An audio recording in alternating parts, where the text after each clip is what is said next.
Hey, good morning. Welcome to the 7-part series called 7 Mistakes I Made Building a 7-Figure Business.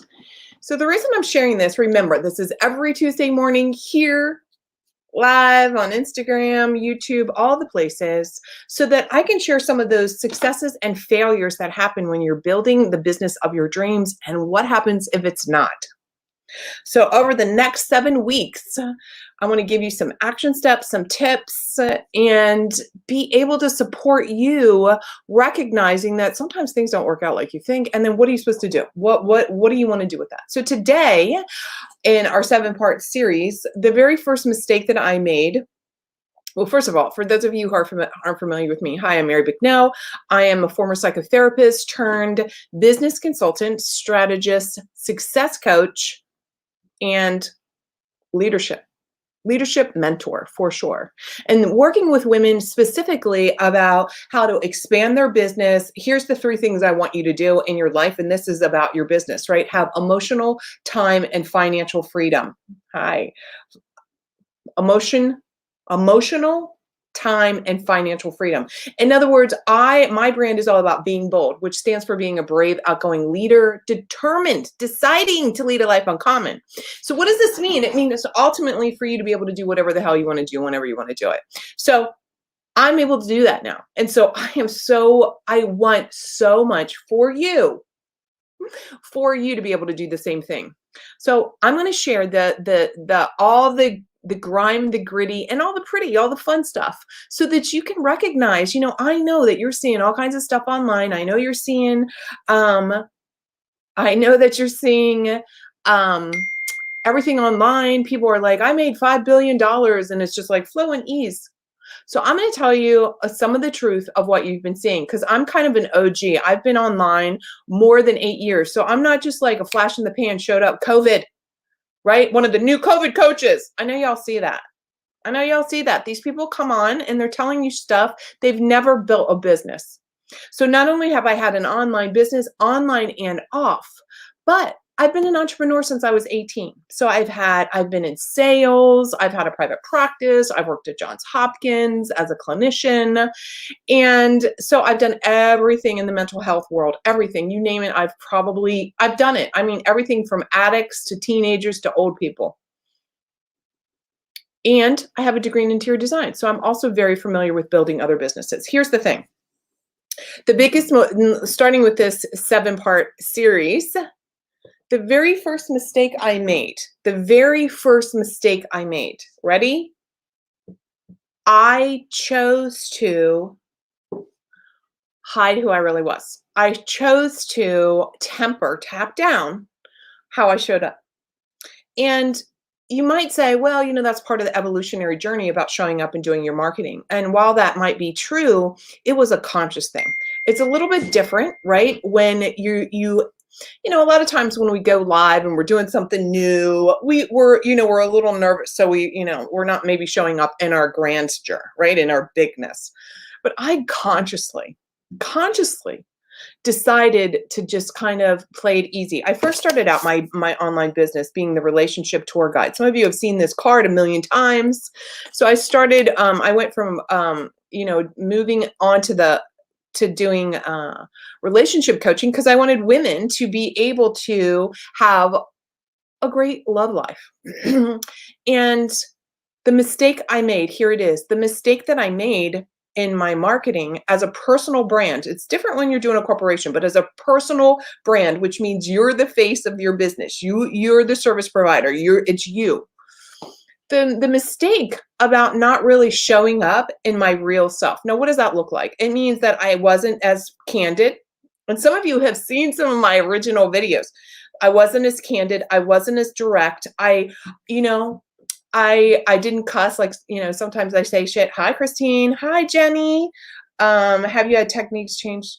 Yes. Thank you for that's a great question, Jenny. I will definitely address that question. And here I'm live, right? I want to make sure that I am officially live. Next week, though, I'm going on vacation, so it's not going to be live. It's going to be recorded, but it will be part 2. Here's how I tempered myself.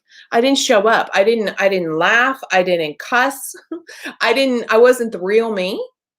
Why? Candidly, aren't we all told to slow down? You're too much. You're too big. And we drag that bag of bullshit with us from our past. And many of you have never met me in person, and you can feel my energy, right? But in person, apparently I'm like, I walk in, even if I'm quiet, and I have this like pulsating energy that comes out. And so when I first started my business online, I didn't share that. And honestly, it took time for me. It almost really chokes me up, like it took time for me to be okay being me. Have you ever experienced that? Where you're just still navigating, allowing yourself to be the real you, allowing yourself not to worry about the judgment of other people, being kind and gentle to yourself enough that you're not even judging yourself about, oh, I should have said that, I could have said that, I didn't do that. How that perfectionistic part of me was just hiding. So that was the first thing. So that was the first mistake. So here I want to give you some tactical tips, and then I'm going to answer your questions. So if you have any questions, go ahead and post them wherever, and please post them back. If you watch this back and tag me, I promise I always answer. I always will answer your questions. I want to be 100% transparent, 1,000% transparent. So what does that even look like? The first mistake, not being my real self, and how does this apply to you, supporting you being your real self? Here's one of the tips. I know that we all have like the masks that we wear depending on the role we're playing, right? You're the good daughter, the husband, the wife, the lover, the, girlfriend, and the service provider, the professional, etc. I want to ask you though, when you're doing your marketing, when you're showing up, are you talking like I'm talking to you all right now, like you would be sitting here in my home? Are you doing that? Or are you so like ready with your bullet points and your script and your PowerPoint, and you're so stiff? Take a breath, and I want you to think about when you're looking at that camera eye right there, that is your like most incredible ideal client, that if you had 100 of her lined up, you would be jumping for joy and praising Jesus. And that's exactly how I'm talking to you. I imagine you in my mind like some of the most amazing clients I've had over the last 8 years that have been divine, and I've been honored to help them take massive ass transformations. So when I'm talking to you and I see you on there and I see you on here, I want you to know that I am speaking directly into your heart and into your mind and into your soul, because I understand you. Because if you're in my world, I've marketed effectively. So you're here because there's something that resonates.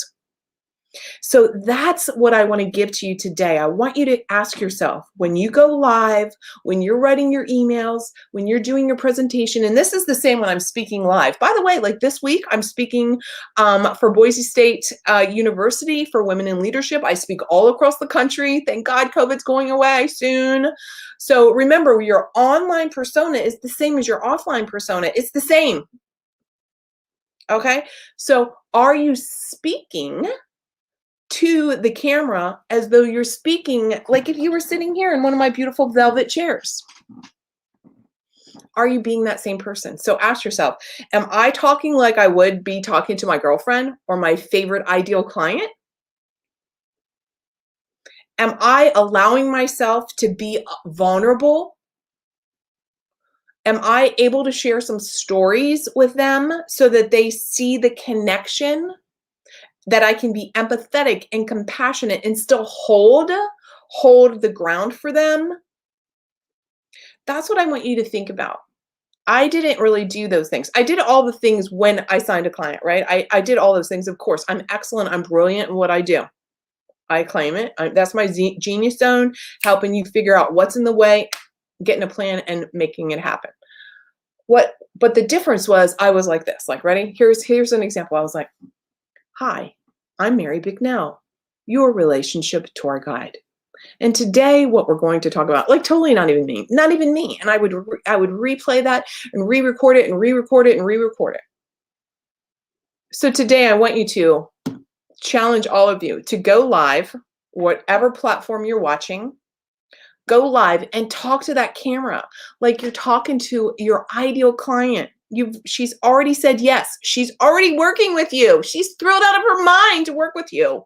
And you're thrilled out of your mind because you marketed to her. And yay, yay, yay. And it's this beautiful synergetic energy.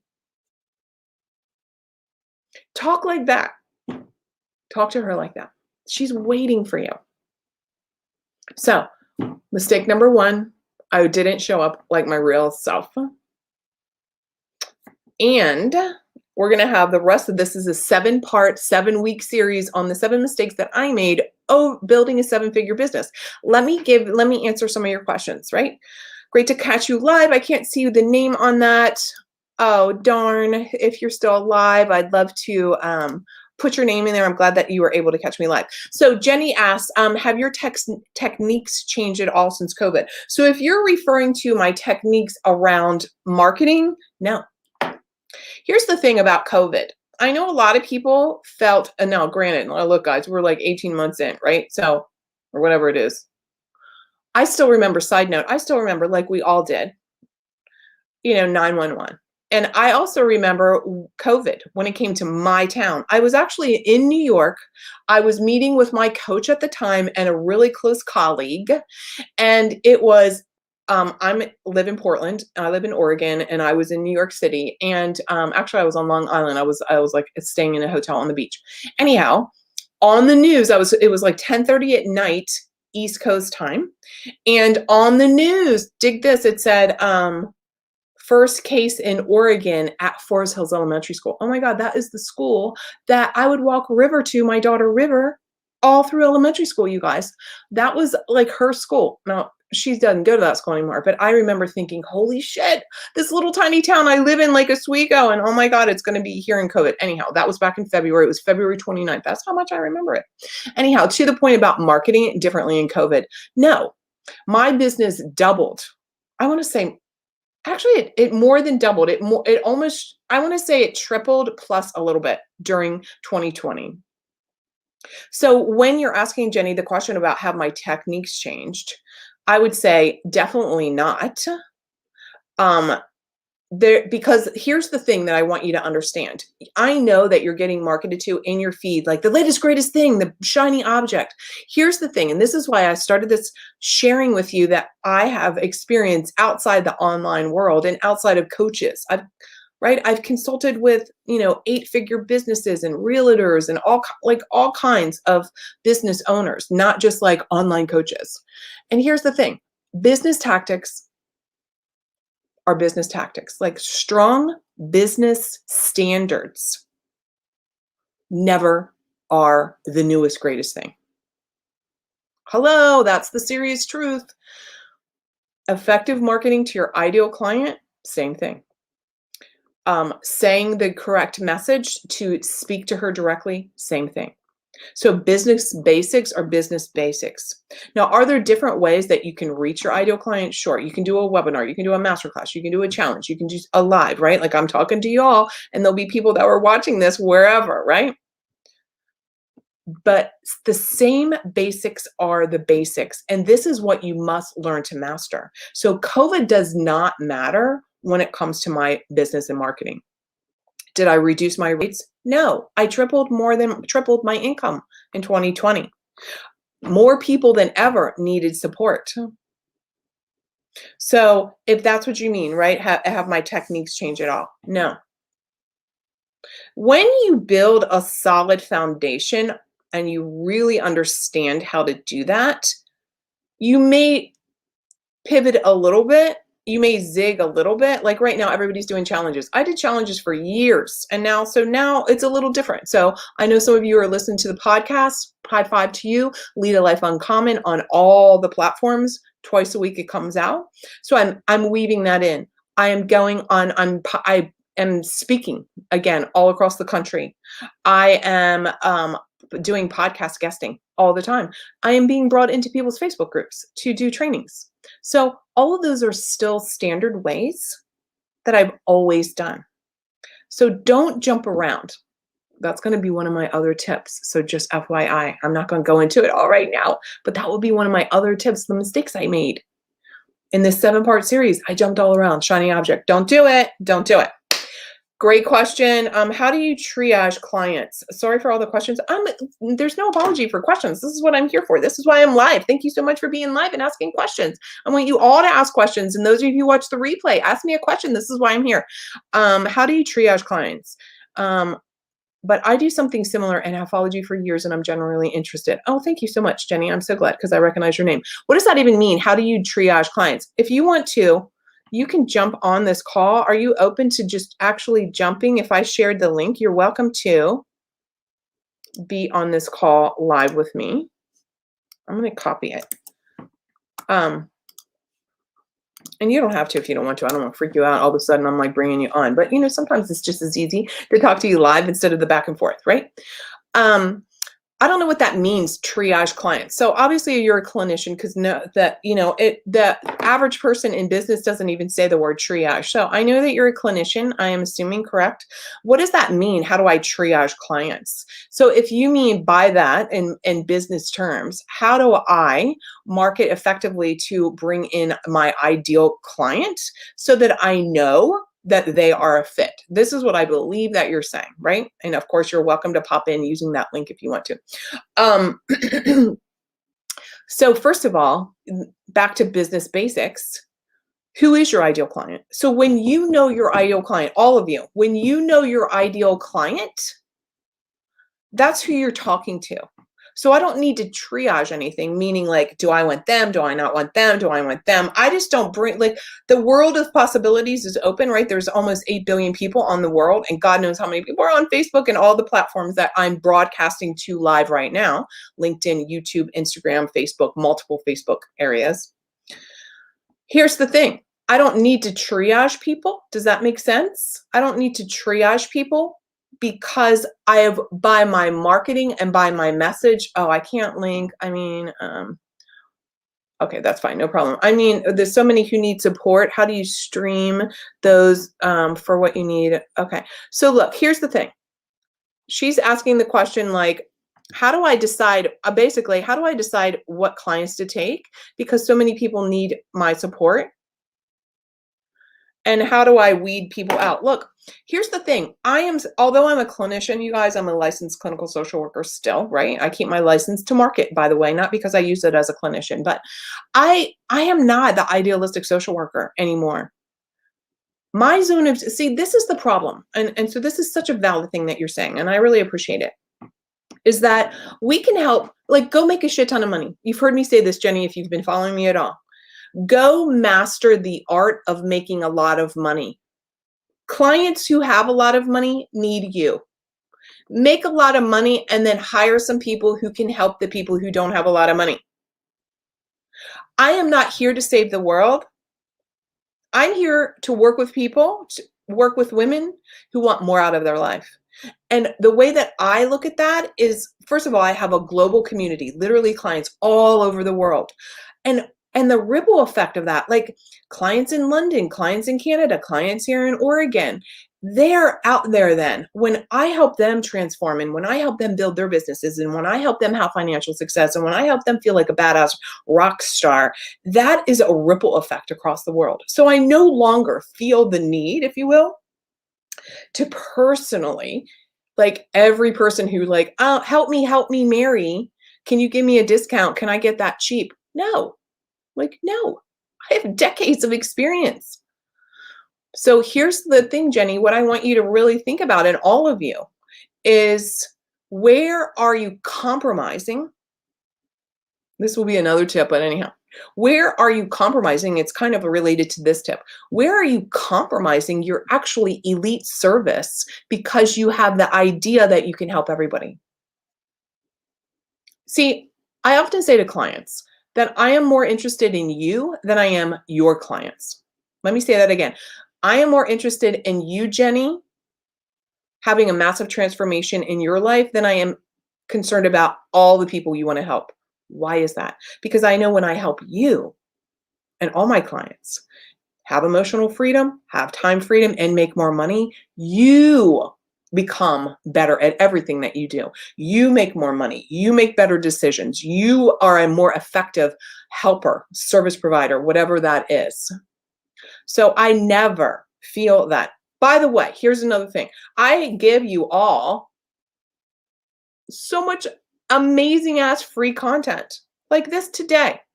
I literally have had people never pay me 1 penny, but have said to me, oh my God, literally, I have to find this post. Literally, this woman said to me, oh my God, um, I closed a $50,000 client because I listened to all your YouTube. Great. So I don't feel the need. So here's the thing, Jenny, this is what I want to say to you. So Jenny's saying, and thank you for being, transparent. Jenny says, money is not my motivation. I have a team helping others, but you must deal with guilt after someone contacts you and you can't advise any other service because they aren't any. So I hear what you're saying. I'm glad that you're already wealthy. That's all good. When people say to me, money's not my motivation, I want you to rethink that. I'm not talking about money for the conspicuous consumption. I'm talking specifically about money to be able to have the resources to, for example, you said that dealing with guilt after someone contacts you and you can't advise them about any other service because there aren't any. So I'd be motivated by money. Go make a shit ton of money and create the missing thing. So when women say to me, I'm not motivated by money, I don't think they've actually tapped into the possibilities that money gives to them. So when you said that you have a team helping others, fantastic. But the guilt after someone contacts you and you can't advise any other service because there aren't any. That would light a fire under my ass to go make so much money that I would create the service that's needed. This is how I want you to shift thinking about money, all of you. Right? Of course, I want you to have money so that you never have to have stress, that you can take care of your family, that you can create generational wealth and maybe break the chain of poverty or scarcity or lack that you've had. But additionally, women need to be empowered to make money so that we can have change in the world, so that we can donate to the political, parties that we want to, so that we can create services for those disenfranchised people that don't have that service. So that's my advice to you. So here's the other thing too about guilt. It's almost like if you don't want to feel guilty, then go make a shit ton of money and create a service. You see a need, you see a gap, go fill it. Analyze how you're looking at money. If you're looking at money that's the root of all evil, so to speak, then that's a moment that you need to work on. So I don't have any. So another day we'll talk about the difference. And actually, I think I have a podcast coming out all about guilt, shame, and what's the difference between guilt and shame. Right? Guilt is when you deliberately harm someone. Right? There's a difference between I feel guilty, I don't have something for them. Even if you have that, you have the means to be able to do that. So thank you for that question. I see that you run a nonprofit. Great, go make enough money to go build another one to complete that service. So I hope that's candid enough for you. And remember, this is my very first thing, and then I'm going to end because I have another call. My very first thing I said, my first mistake is not being my real self originally. So you can see I'm my real self now. I'm telling you the God's honest truth. Literally, this is totally what I believe for answering your question. I'm showing up. I am telling you the truth. If you're not motivated by money, I want you to be motivated by the things that money can buy you. So here I am standing. I'm not tempering what I'm saying. I'm saying, right, my first number one mistake building a 7-figure business. These 7 mistakes, 7-figure business, the very first one was not being my real self. So enjoy the rest of the day. Thank you so much, Jenny, for answering those questions. If you've built some stuff already, go build the next thing. I believe you can do it. All right, everyone. See you next Tuesday, 8:30 Pacific. Here, I will not be live, FYI. I'm going to record something because I am going away. I go away by myself and I take, my business I'm in relationship with my business. And this is actually going to be mistake number 2 that I will talk about.